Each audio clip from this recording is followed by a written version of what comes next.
Hello chess friends and welcome to the channel. In today's video, another great game from the World Team Championship 2019.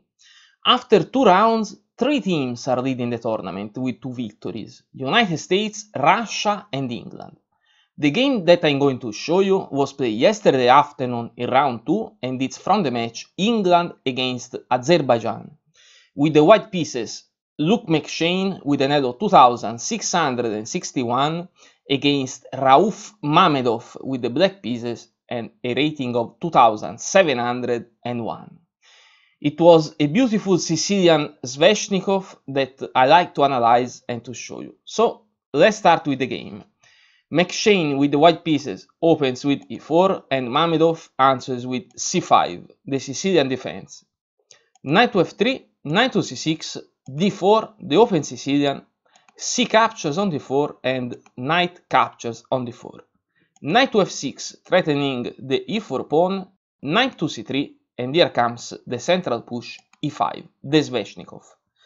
The knight in d goes to b5. The idea, as we said many times also in the World Championship match, is to jump to d6 with check, and black wants to avoid that at all cost. And in fact, Mamedov plays d6. Now, this jump is not possible anymore because the pawn is defended both by the queen and the bishop. Here comes bishop to g5, pinning the knight. This is the main line, something that we didn't see in the match between Caruana and Carlsen. Here comes a6, hitting the knight. The knight goes back to a3.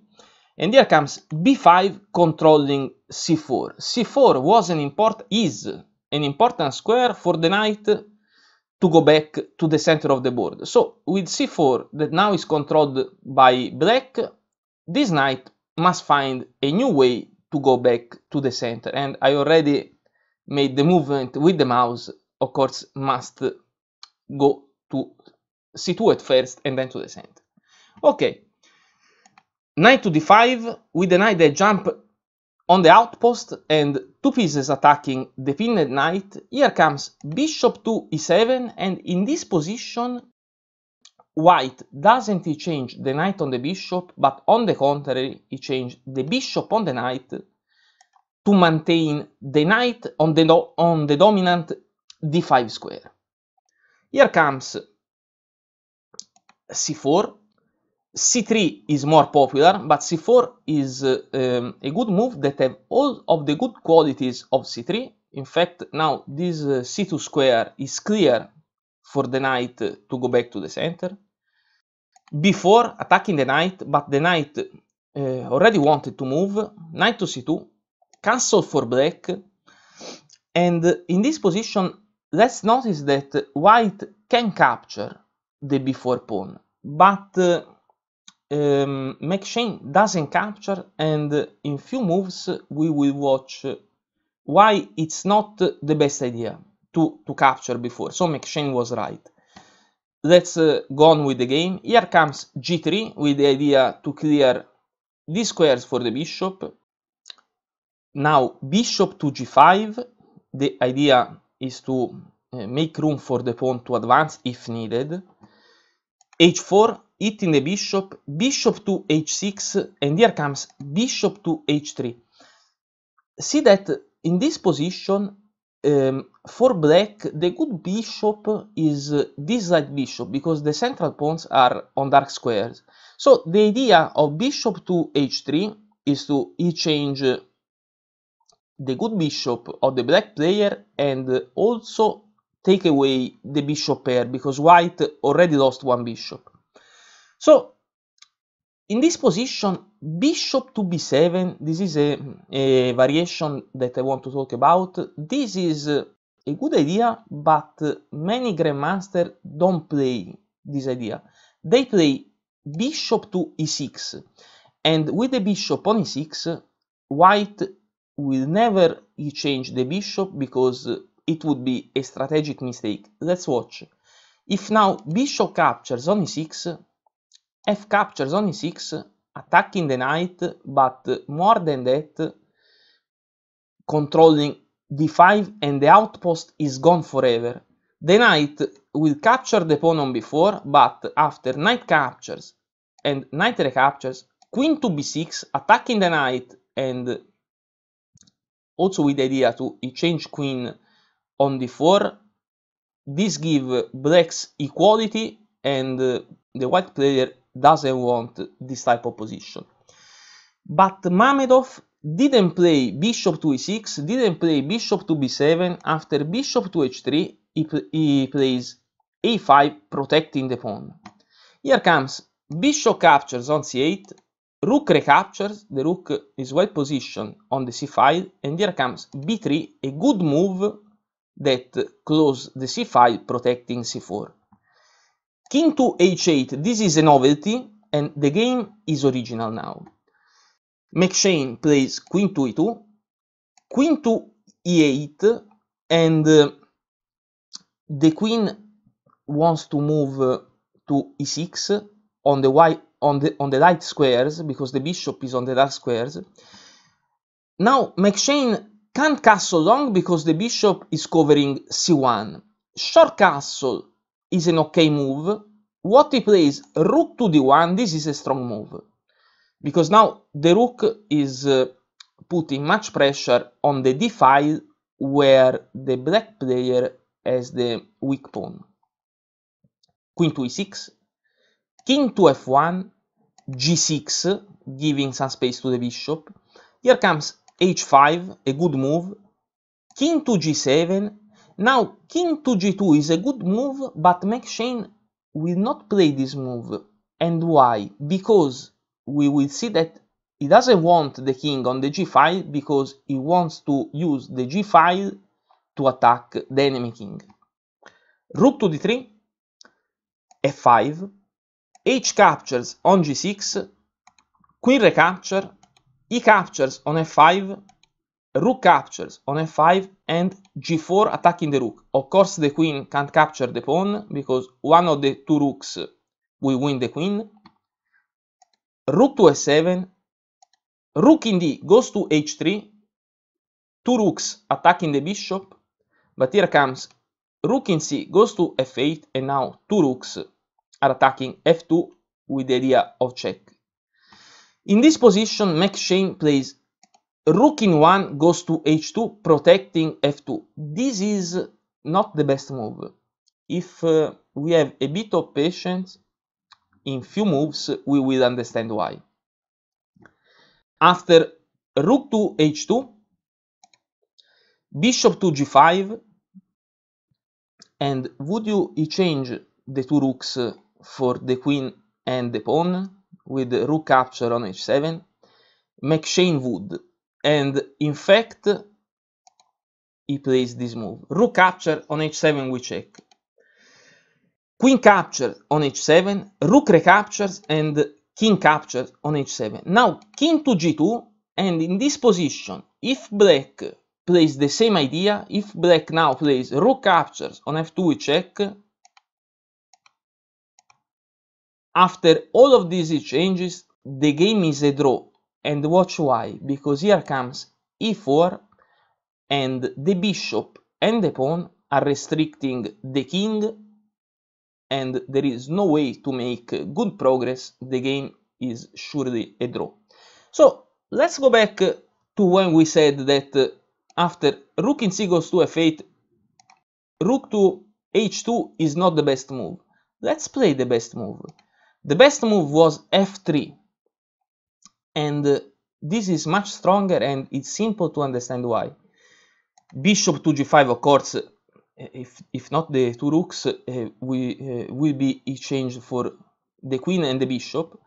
Here comes the same idea. Rook captures, we check. Queen captures, rook captures again, and king captures. Now king to g2, and in case of rook captures on f3, queen captures, rook captures, the king recapturing is already on f3, and nothing can restrict this king to move to the center and to invade. Let's watch. King to g6, king to e4, now controlling f5, bishop to h6, black is almost in Zugzwang, knight to b6 with the idea of invading on d5, knight to e7 controlling d5, but here comes c5, d captures, king captures on e5, king to g5 attacking at least the pawn, but king to d6 attacking both knight and pawn. The knight of course will move or the bishop will go to f8, but the king will destroy the queen side and will win the game. So this is the big difference between rook to h2 and f3. But let's go back to our game. After rook to h2 and all of those e-changes and king to g2, Mamedov doesn't change the two rooks for the queen and the pawn. He plays king to g7. Now comes f3, and this is the good move. Knight to d4 attacking the queen, knight captures, he captures, and queen to e4 attacking the pawn. If we go back one move, instead of queen to e4, c5 is a great idea. Counterintuitive, because it seems that the pawn capturing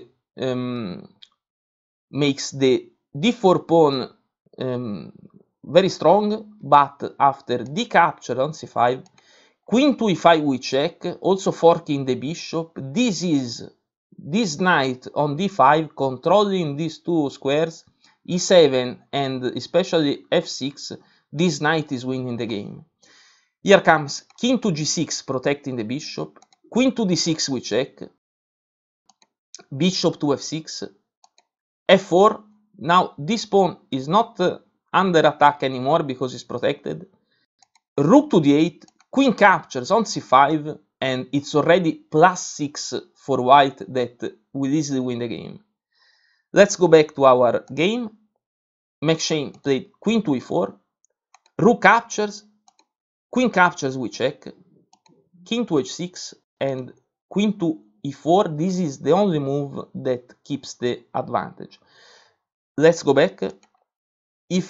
And why? Because I would like to explain why this is the only move that keeps the advantage. Because, for example, queen to b6 seems a good move, but draws the game. In fact, here comes queen to g7, queen captures on a5, but rook to f2 we check will give a perpetual. King to g2.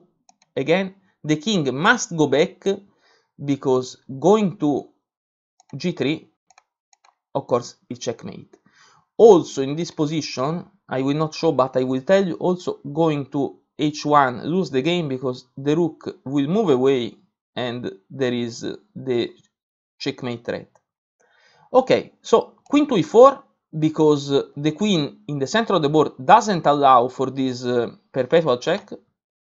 Here comes rook to f2 we check, king to g3, rook captures on a2, and knight to e7 threatening checkmate in 1 with the queen on g6. This move forces black to capture, bishop captures on e7, queen recaptures, and rook in a goes to f2. Queen captures on d6 we check, white is clearly winning, rook to f6, queen to e5, keep controlling h2, because in case of rook to f2, rook to f3 we check and the king moves, this second rook can't go to h2 giving checkmate because the queen is controlling. Here comes king to g6 and c5 advancing the pass pawn. Rook to f3 we check, king to h4, king to f7, and queen to c7 we check. King to g6, queen captures on a5, rook captures on b3, and queen to a2 attacking the rook. Rook in f goes to f3, protecting the rook. Queen to a6 again we check. If the rook moves to f6 to shield the king, the queen will move to c4, attacking the rook and behind the pass pawn with the idea of many checks. But here Mamedov played king to g7, king to g5, rook to e3, queen to g6 we check, and king to f8. Queen to d6 we check, rook to e7, shielding the king but the rook is pinned, and here comes c6. King to e8, c7 and Mamedov resigned. Why? Because if rook to g7 we check, after the simple king to h6, the only way to stop the pawn is to capture the pawn with the rook, and after queen recapture on c7, this endgame is completely lost. After c7, if rook to c3, here comes queen to d8 we check, king to f7, the pawn promotes to queen, and again black must lose one rook. And of course the result is the same, white winning this endgame. So we just watched another beautiful game from the World Team Chess Championship, and I hope that you enjoyed the game. If you did, please don't forget to like the video and to subscribe to the channel, because every day I will post new and exciting chess games from the best tournaments in the world. Our analysis is over. For now, thanks for watching and goodbye.